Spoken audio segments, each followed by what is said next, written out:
Made my first wooden surfboard about 4 years ago. Only been surfing for 6 years and always sort of mucked around with wood, and I came across a kit for making wooden surfboards on Trade Me. It didn't really look like the sort of thing I wanted to do, so I had a wee look around the internet and I came across the Tree to Sea forum, which is a site for wooden surfboard makers. The guy that runs it, he would give you a template for a wooden surfboard in return for some money to plant some trees. So that kind of idea appealed. The two I'm doing at the moment, they're both guys that I've known for 2 or 3 years, and they've seen me with the wooden board myself and they've got quite interested. The custom designing part is getting to know guys and figuring out what it is that they're actually wanting and what type of surfing they do. And also it's good to meet people that have a bit of a passion for wood as well. And my daughter Sarah, she asked me if I'd make one for her, and she used that for a little while, just when she wanted to learn to surf.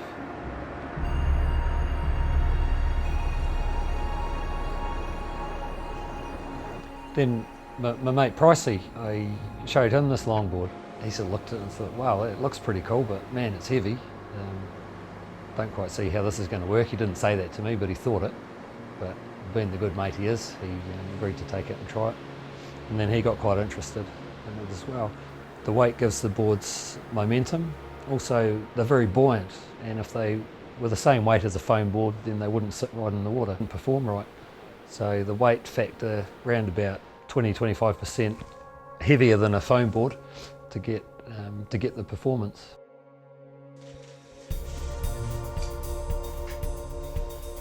The biggest failures came from the glue not bonding, and also the choice of timber. Some of the timbers wouldn't hold the shape. Timber has a memory, and it has its own mind about how it wants to be. So I finally settled on using Paulownia, which is an Indonesian timber. It's grown in the Waikato here in New Zealand. It's a really strong timber, and it's really light, and also it's easy to shape, and it'll stay in whatever shape you want it to. The other timber I use is cedar varieties, Japanese cedar, western red cedar. Those are also good timbers, nice and light, but they'll hold their shape well.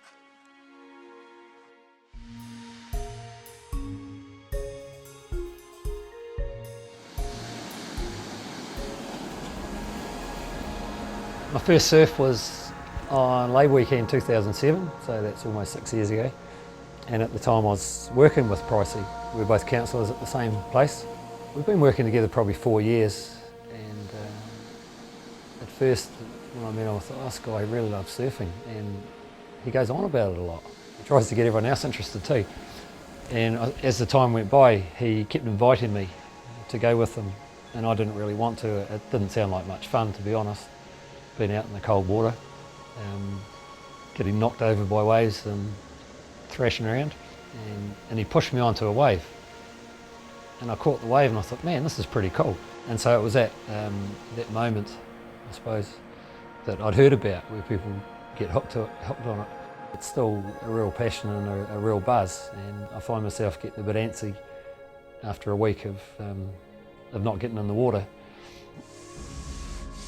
Passion is partly to do with, I don't know, just seeing something coming together, and from bare bits of timber and into the finished product, and staining or finishing it and really seeing the grain coming through.